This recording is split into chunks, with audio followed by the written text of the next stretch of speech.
This video is a film study that attempts to do justice to the impact that Kyle Hamilton had in the Ravens' 23-16 win over the Browns. Hamilton really already should be in Defensive Player of the Week and possibly Defensive Player of the Year, at least conversations. This week he had 9 tackles, 1 sack. He did get a forced fumble on the sack of Shedeur Sanders. Nearly had a second one or earlier in the game against Dillon Gabriel late in the second quarter. In addition, 2 PDs, 3 tackles for loss. It's absurd, number one, the stats that he was able to put up. But what's even more impressive, in my opinion, is the myriad of locations across the field that he was aligned and all the job responsibilities that Zach Orr and the Ravens defensive staff gave him. For some of these plays, I'll try to have his alignment, perhaps responsibility, illustrated in typed form so you can see it. He'll generally be spot shadowed in yellow. The ball is on the right hash for the Cleveland Browns offense. I think you've got, what I would refer to as a dash concept, where the tight end is oftentimes pinning down on the edge defender. In this case, it's Mike Green. Running back crossing the quarterback's face from the boundary over to the field. This is not the type of concept that I would expect is going to fool Kyle Hamilton. It's almost kind of like an inverted Tampa 2, which is really interesting. I'll come back to that a little bit here later on. I think Hamilton is almost feeding this running back, I think it's Sampson, to Starks in the flats. I believe Starks is supposed to be the flat defender, and Hamilton will be the second defender in from the sideline at the second level, basically like your hook type defender. But let's look at what's happening here post-snap and why I think this could be an inverted Tampa 2. Normally in a Tampa 2, you have a safety in between the top of the numbers and the hash, and then another safety on the opposite side in a mirrored post-snap alignment. Here, Gilman kind of just sits down. You can see there's no pedal at all. And both of these guys, both corners, Wiggins and Awuzie, pretty much end up where you would expect a Tampa 2 safety to be. I think Wiggins is, maybe a little bit wider, but he's funneling himself in towards the hash. He's never going to get there. My point is, an inverted Tampa 2 is something that you'll see in rundowns at lower levels of football. I know 2 guys who kind of play it as like their default look in rundowns, and it's a pain in the butt to deal with unless you can throw the ball in certain areas of the field, but it's not going to be here. You're not, especially against this look with an NFL safety with ball skills and awareness like Gilman. That's not where they're attacking, but it's a really cool coverage if you ask me. They're using Hamilton and Starks out in space to the field, so you've got supreme athleticism and range. In this case, Gabriel, really doesn't have a good option. Ends up throwing the ball pretty much out of bounds. He's essentially at inside linebacker here. The Ravens have morphed their nickel defense to create what I would call a 5-3 look. So Buchanan, the will linebacker, has walked up as an edge defender into the boundary. That's pushed Roquan into the will position into the boundary. And then Hamilton, at this point in time, is basically the Mike set to the field. In addition, they've rolled Gilman up in the box to create, like I said, a 5-3 look against 12 personnel. This is after a big completion of Tillman, which I think to that point was the longest completion of the year for Dillon Gabriel. I have no idea what they're doing here. I guess they're just trying to make it look like a read. It's not, because they're blocking what would be the read man out on the edge. It's David Ojabo. As it stands, Hamilton downhill absolutely destroys the left guard 75 in this gap here. I'll give you the all-22 angle so you can see it as well. And I paused it at a time to make it look like Dillon Gabriel could possibly be reading something. He's not. From the all-22, you'll see, there's less of a pause there. I don't have the ability. I'm not able to just let the plays continuously run. If I was able to do that, I would. Hamilton might look like this, clean-cut, really professional guy, and he is, but in between the lines with the helmet and the pads on, he's a violent football player. The left guard found out on this play. So this is what, would be the read man with the running back kind of crossing Gabriel's face, essentially going downhill on almost like a duo path. I love this 5-3 look with Hamilton set to the field if the 2 tight ends are into the boundary specifically. So we're talking about here, and we've walked a linebacker up. Now, Roquan is the other inside linebacker. So the way that we're kind of really getting this done is Urban is the hybrid edge defender / defensive tackle set into the boundary, and we can kick him down anytime we want. I thought Urban was extremely violent in this game. Watch the surge that happens here when Hamilton makes contact with this guard. Yeah, there's there's probably feet tangled up in there in that scrum inside, but Hamilton totally disrupts the wall of blockers that Cleveland's trying to set up and ends up being a tackle for loss, primarily because of the look that Zach Orr deployed, but also the way that Kyle Hamilton is totally committed and forceful in taking on that block. After that play, he's going to be outside here off our screen in a moment. This is, of course, going to be Kyle Van Noy's sack, a very violent sack that ends up taking out the left tackle, unfortunately, for the Browns. Running back not involved in the protection. So when I first saw this, I thought Van Noy kind of veered inside because the running back went to chip. I mean, when I was watching the game live, I thought maybe the running back made it look like he was going to chip, and that's what caused Van Noy to jump to the inside. No, he just totally beats this guy on an inside path, crosses his face, and Gabriel looking in the other direction, has no opportunity at all, really, to throw this football. Give you the all-22 angle, and you can see the coverage that we're playing. It's basically, if you ask me, a cover 3. Hamilton up to the top side, Gilman to the bottom. They're both going to take the flats.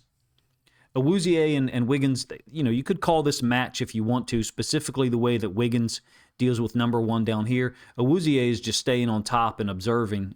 Gabriel's looking up to the top side of our screen, his left-hand side. You can see the 4 underneath droppers here, and then the violent finish that Van Noy had. He played a heck of a football game. He only had the 1 sack officially, but he had a huge quarterback hit on Shedeur Sanders on the Nate Wiggins interception that I'll show you a little bit later.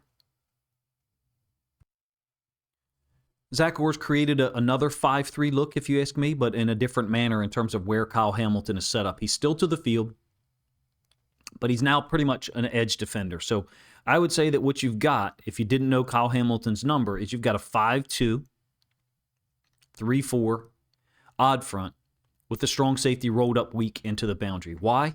Because Cleveland has set 2 tight ends into the boundary once again, so it's just the same look, except accomplished in a different manner. And when you get to end zone angle, you'll see the importance that I think Brent Urban is offering in terms of versatility at the defensive line position.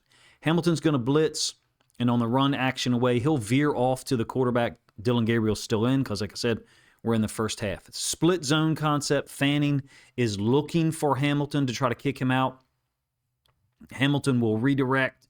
There's a bunch of guys stacking things up on the inside, one of which is Urban, and one of which I believe is John Jenkins. Jenkins here, Urban there, played really well in my opinion. I don't think the stats necessarily reflect the violence and the force with which Brent Urban played. If you recall, on the previous iteration of the 5-3, Brent Urban was here, and Buchanan was walked up out wide as an outside linebacker. We've retained our 2 inside linebackers, Roquan and Buchanan, and now Hamilton is the edge defender to the field, which is where David Ojabo was on the previous version of it. So really cool, if you ask me, that you've got versatility, and then Urban super violent dealing with this right tackle. Gets his hands out, locks out, and then just rides 78 on down. Again, I think 78's feet probably get tripped over, so this looks worse perhaps than it is. John Jenkins is disrupting everything on the inside along with Travis Jones. Those guys making a wonderful mess of things against Cleveland's attempts to run the ball out of 12 personnel. The very next snap, we're still on to the 5th possession, and this is sick, brilliant stuff from Zach Orr and the defense. I think this is very Rex Ryan-esque, if you will. So it's a mug look, sticks, if you will. They've got 3 receivers down here, and we've only got 2, so obviously we're going to drop some people out. I originally thought this looked like a irregular Tampa 2. It's not. It's just an irregular zone. And what I mean by that is these 4 lined up on the same side, the left-hand side of the defense. All 4 of them are going to drop out from the same side. That's what I mean when I say very Rex Ryan-esque. He didn't care about bringing 3 off the same edge and dropping everyone out off the opposite side. I think it's a wonderful way to change up the read for a quarterback and an offensive coordinator and really frustrate them. Gilman is pointing, but also verbally, I'm sure, giving a signal to or notification to Wiggins, basically communicating to him, hey, you can push, stay down there because I'm able to help. There's no work coming from the top side of the field. So you can see Gilman is just trying to communicate or tell Wiggins he can push back over there, handle this route, Starks presumably could handle what looks to be a later developing deep out. Van Noy, tremendous pressure here against the quarterback. Gabriel tries to scramble. And the burst that Trenton Simpson shows, when you get the end zone angle, you'll see what I'm talking about here, where he was, and then where he ends up in terms of the guy that hits Gabriel just as or just after, he ends up out of bounds. Same play from the end zone angle. Here's Hamilton. And let's split up the rushers. So these are the 4 that are going to rush, attack the quarterback, and these are the 4 that are going to drop. It's really cool. I'm not saying it's never utilized in the NFL or any level of football, but we don't see it as often now that Rex Ryan is not coordinated in defense in the NFL. I love it. It's a great look. It's a great way to mess with protection schemes, and especially if you want to funnel a quarterback into one area of the field, number one, or you're dealing with a guy who's not an athlete. He's not a threat to scramble. Hamilton will blitz off the edge. Van Noy will jump to the inside of the C-gap between the left tackle and Njoku. I've never thought that Njoku was super interested in blocking. Kind of just makes a surface-level effort here, if you ask me. But I just love this facet of this play. I'll definitely do a one-play Wednesday and try to cover it a little more. Maybe find other iterations of it. I think Roquan takes a really bad angle here. He kind of comes down here and then tries to veer off to the outside, as opposed to forcing or caging secondary contain on the quarterback. Means that you're the player responsible for keeping the quarterback inside, maybe not inside the pocket, but at least not letting him escape to the sideline. I think Roquan takes a pretty bad angle here, but there's a lot of good to say about the way that Simpson bursts from here on out. Van Noy, very disruptive. Like I said, the closing speed for Simpson is pretty notable there. He's got just as much burst and close as Hamilton there. This is unfortunately the possession when Hummel jumps off sides on the ensuing snap, the next snap, which I'm not going to show you, and allows Cleveland to extend the possession. Still on that 5th possession, and the range and the reactions, you get 4 or 5 of these a game from Hamilton. He's going to chase Fanning across the field because, Fanning's going to motion across. Okay, this is the same possession, like I said.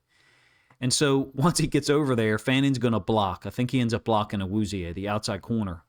Hamilton just has incredible awareness to be able to turn his head and look and find the football. It looks like, you could possibly be setting up a quadruple option here, really triple, I should say, whereby Gabriel's either going to give the football to the running back, keep it himself, possibly. We used to run this play with Lamar some, or flip it out here as the third part in the triple option. But as it stands, even though Draymond Jones is the read man, and okay, fine, I think Gabriel read it correctly. I'm not sure that if I was the Browns, I would want to put Gabriel in this position. As small as he is, and not super quick compared to the guys that are going to be trying to tackle him. Hamilton is credited with 1 forced fumble in the sack that we'll show you a little bit later. He's not credited with 1 here, even though he obviously strips the ball out. I guess the refs had called forward progress. Same play from the end zone angle. Hamilton lined up over Fanning. So it looks like we're playing man with him set to the field. He's going to chase him across, and all the offensive line working this way, as you can see. Read man appears to be Draymond Jones. So fine, and Gabriel reads it correctly because Draymond steps down drastically, but then he becomes, I would say this is almost more of like a half-man technique, except he comes down maybe a little bit too far, being as his inside foot, his left foot, ends up on the hash, and that's where the ball started. So I would say that you've got a hard stop a little bit sooner than that. But in any case, functionally it works out like a half-man because now he can chase on the inside half of Gabriel, and someone else can be on the outside half of Gabriel. We know Hamilton shows up to make first contact. You can't avoid him all game. He just shows up everywhere. I'm wondering what it's like for fans of other teams. I don't feel guilty at all to have a player like this for real, someone that can fix the defense a second year in a row, number one. Number two, you can put everywhere. I mean, you could envision a snap, a play in a game where for whatever reason he has to go to outside corner, and he would be able to fulfill those responsibilities. As an aside, I suspect this is the play where Gabriel got hurt and ended up in the concussion protocol, but I could be wrong. We're now into the third quarter. Shedeur Sanders is obviously in at quarterback. So here's Hamilton. He's going to be the force player against this wide receiver. Just totally dominates the rep, if you ask me. Really works out like jet dive. So receiver motioning across, and then running back getting the football, looking for a lane, possibly thinking about bouncing it, but he can't because Hamilton is there. Really, he's just showing you his edge defender skills, if you will. Now, granted, he's matched up against a receiver that he physically dominates and wipes out. Forces Judkins back inside. I think he jumps around a little bit. We make the tackle. I'm not a huge fan of what's going on over here, the combination of these three guys. So I'll let the play finish one time. I think Buchanan actually kind of finds his way back in there. The Browns are called for a hold. So we're blitzing Gilman off the edge. And then the motion that I talked about a moment ago, the jet motion, gets Buchanan to expand. That's coverage specific. So in certain coverages, he will expand, in others, he will not. Draymond Jones also ends up outside in this gap. It's just too many players outside of the right tackle, in my opinion. Yes, you want to handle the jet motion, Buchanan. You want to handle the quarterback possibly on the boot. I guess that'd be Draymond Jones. To me, we're almost down a man the way that this works out. In here, it doesn't end up hurting us. Hamilton does a great job of funneling it back inside. We did get a missed tackle from Travis Jones. Ojabo there, and then Buchanan to finish things off. Hamilton does everything at a high level. In fact, most things he does, borderline at an elite standard. This is one of them, these blitzes up the middle. And I think it's important to look at two of these in succession. There's a lot of conversation from former offensive linemen on social media criticizing Shedeur Sanders for not being able to set the protection. So I want to present these in order and give you perhaps a different perspective. So far this game, we've seen Kyle Hamilton at the nickel. We've seen him at inside linebacker in a 5-3 look. We've seen him at edge defender at least twice. Really, I think it's obvious he's worth more than we're paying him, even though he's getting a ridiculous amount of money. So mug look here, right? Of course, that means we're going to bring the nickel off screen from our left. It's a sick move by Hamilton, but it's also a really interesting use of taking advantage of offensive line. And whose fault is this, right? Who's responsible for the nickel out here? Well, the quarterback is, right? Who's responsible for Hamilton? The running back. Hamilton spins off of him, makes a great play. I don't know how anyone is going to be able to defend that. The awareness that Hamilton has to be able to spin back away from the nickel. Now, it also happens because of the approach path of the running back, but the nickel is blitzing here. Hamilton spun back in this direction, so now we've caged him being Shedeur Sanders. Martin elevates. I thought Martin played really, really well. Whose fault is that one? Is that the quarterback's fault? I mean, maybe there's a receiver who's available to throw the football. We'll give you the all-22 angle here to let you find out. Nickel DB blitzing off the edge. Again, Hamilton going to spin off the running back. We're operating out of a mug look. I think Roquan and Gilman end up dropping out.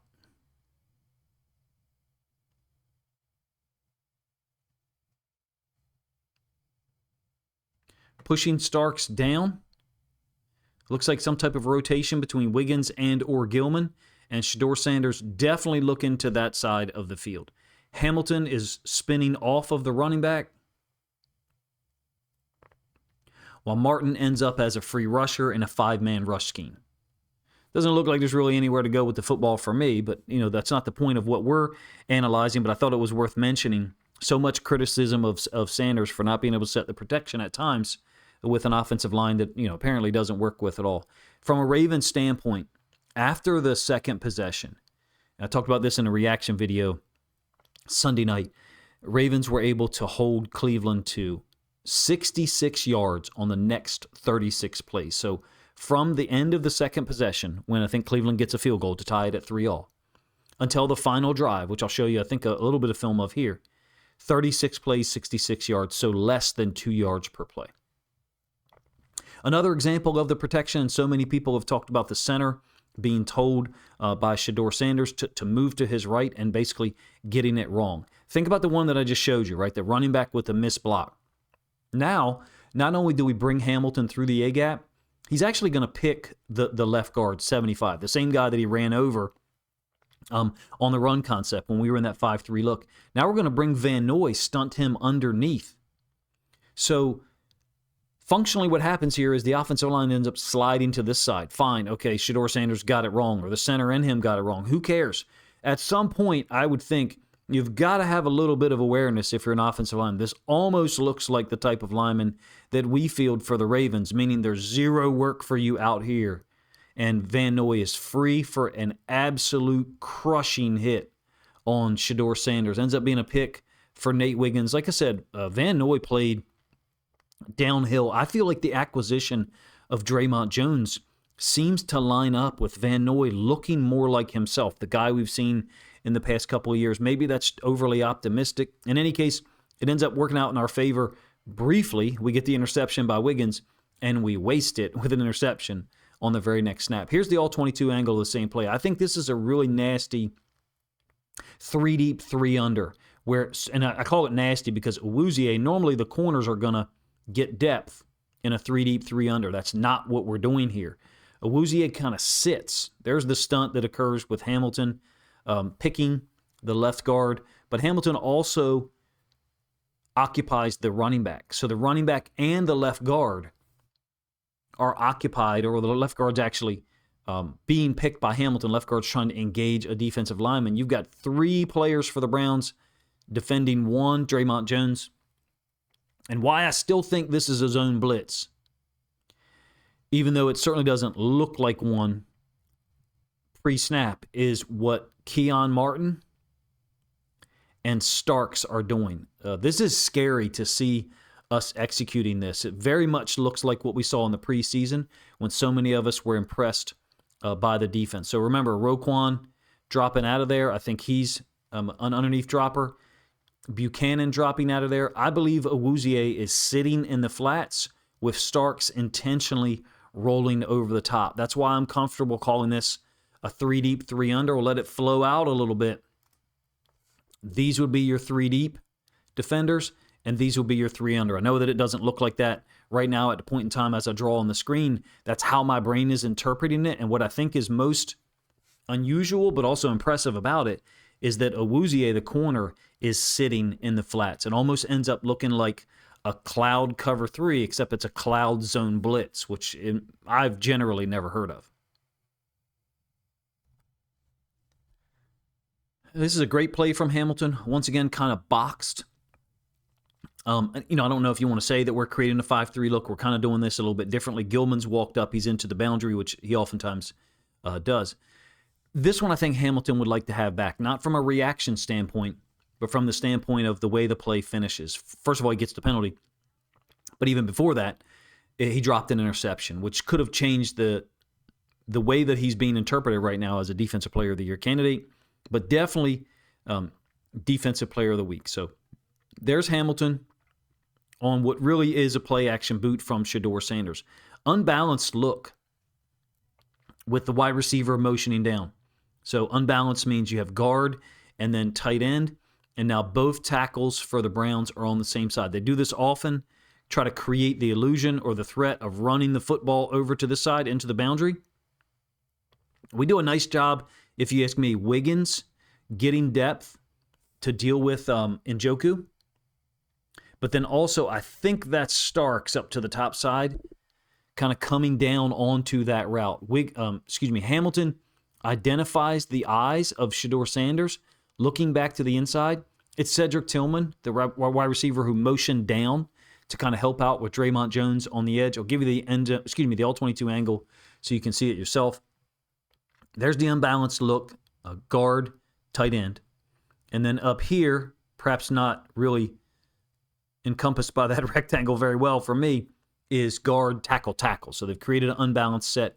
One of the things that I think makes it a benefit to having a base nickel defense is now we've got our nickel to the field. So even if you do go unbalanced, and a lot of times teams do this so they have 2 eligible receivers to the field, in this case the wide receiver Tillman and the tight end Njoku, we still have a nickel DB there to help out.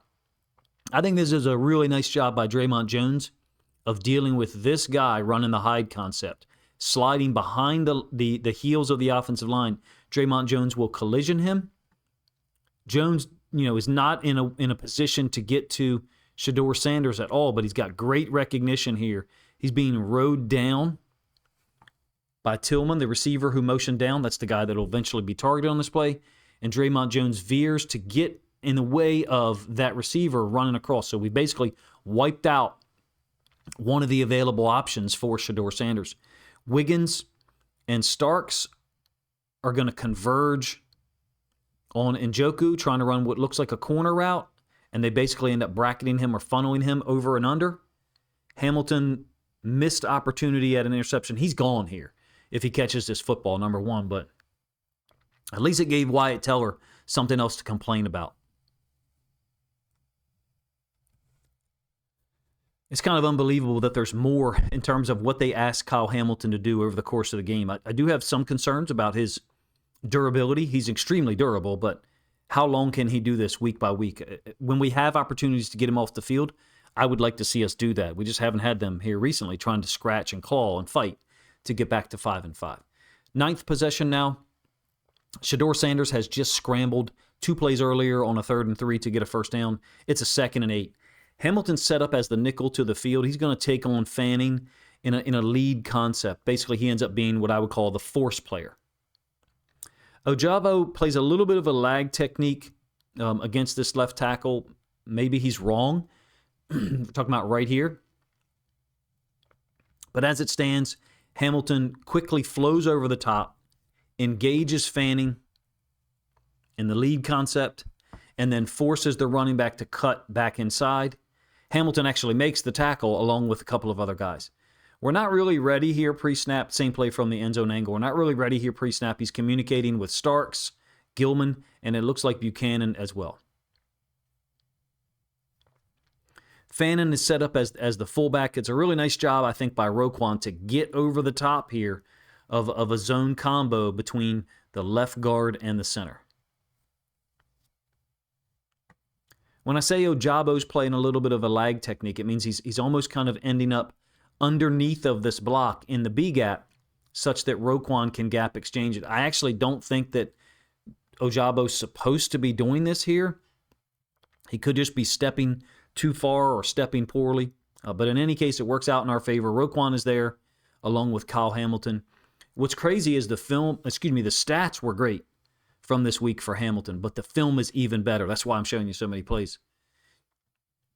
Fourth quarter now, this is truly absurd. We're into the 10th possession for the Browns. I think they're still up 16-10 here. It's an F counter scheme, which is kind of funny because they're using Njoku as the second blocker. If you know anything about Njoku, super talented guy, especially with the ball in his hands, not as a blocker. But in any case, Hamilton is going to jump underneath of this attempted block by the backside wide receiver, number one. Number two, Green is going to force or set the left guard's block to the inside. So he ends up being the force defender, knocking the pulling guard back, trying to compress and create a wall, with Hamilton winning on the backside of this concept against Tillman. Judkins sees it, and so he veers off to the outside. The problem is Green is there. It's not supposed to be bounced. F counter is not supposed to be bounced. I did also think that Brent Urban played like a man possessed here. He's getting doubled there, but he'll fight off of it eventually and then veer to the football and try to finish things off. He actually ends up, I think, collisioning his two teammates on the play. Here's Green off the left side. There's Hamilton on the backside of, like I said, it's an F counter concept. Green is basically going to set a wall against this kick-out block by 75, the left guard. He doesn't get expanded a moment, but I think that it's because the running back is bouncing this. So as he takes on the block, he tries to do it, same foot, same shoulder, more power, get his pad level below the left guard. Because Hamilton is oncoming from our right-hand side of the screen, there's nowhere for Judkins to go. He can't go downhill where he's supposed to because Hamilton is basically in the lane. Hamilton, Green, and then Urban. Well, I guess Urban actually tackles Kyle Hamilton and Mike Green. Final play. Then I'll give you some observations about this defense overall and more commentary, I guess, on Hamilton. You don't need it at this point. You really didn't need it at the beginning of this video. You knew he was playing fantastic. This, to me, just illustrates that he should be in Defensive Player of the Week conversation at minimum, even though his stats, may not stack up to other guys who had more, quote, splash plays. Fourth quarter, he's going to cover Fanning on an in cut. So really a rugged route here by Fanning, if you ask me. Awuzie, as the outside corner here, is going to basically release this in-breaking route underneath and then try to help out with Njoku running a corner route. It's another pass defense, I think, for Hamilton. We're talking about this route here, and Awuzie will release the number one receiver underneath. Maybe it's not underneath 5, but it's close. And so then he'll just fold off or veer off to help out with Njoku if, in fact, Shedeur Sanders does try to get him the football. Obviously, Kyle Hamilton is the factor for how the Ravens defense has been activated. It's a different style, maybe than any that we've ever seen before. Maybe 2022 when he was the nickel under Mike McDonald. It's almost an amoeba is what it looks like to me. That's my description after watching the film yesterday into last night and kind of trying to prepare this video. Basically, with Hamilton up there, he can be anything on any snap, any concept that we want to stop. We can put Kyle Hamilton there. It's a little unfair to Kyle Hamilton. It really reminds me of the dynamic that existed for a couple of years with Lamar Jackson on the other side. You can see it in this game, right? Nickel overhang defender, like the last play, defending Fanning on a pass concept. Dime linebacker, Mike linebacker, not just a blitzer up the middle, but actually against the run, covers Fanning, who's their best tight end, or he's the guy with the most targets this year, tracks the quarterback multiple times, and kind of tempos the threat, meaning, okay, if the quarterback can't get outside, let me jump back inside and pick off this ball intended for Tillman. That didn't happen that way. He dropped it and then kicked it, which was a double whammy. I really think if he gets that pick, that he's Defensive Player of the Week, no question. And that, an award like that, a splash play, I think springboards him into that conversation of Defensive Player of the Year. He probably needs that at this point because we were so horrible earlier in the season. We're still at 25 points per game allowed overall. That's because of how poor the beginning was, right? But lately, 74 points allowed in the last 5 games. Less than 15 points per game. Actually, 14.8. Hamilton's the biggest part of it, right? We got Gilman as a pickup. Draymond Jones, who's been spectacular in my opinion so far. To have that turnaround without Madubuike is what's really remarkable.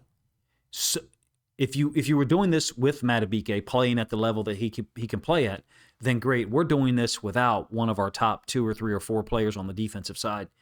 We may be entering a style of play here if the defense keeps this up. If the defense can continue to hold people down like this, well, a new and old style, meaning conservative play calling on offense, playing to the defense, allowing them to make plays and stop people.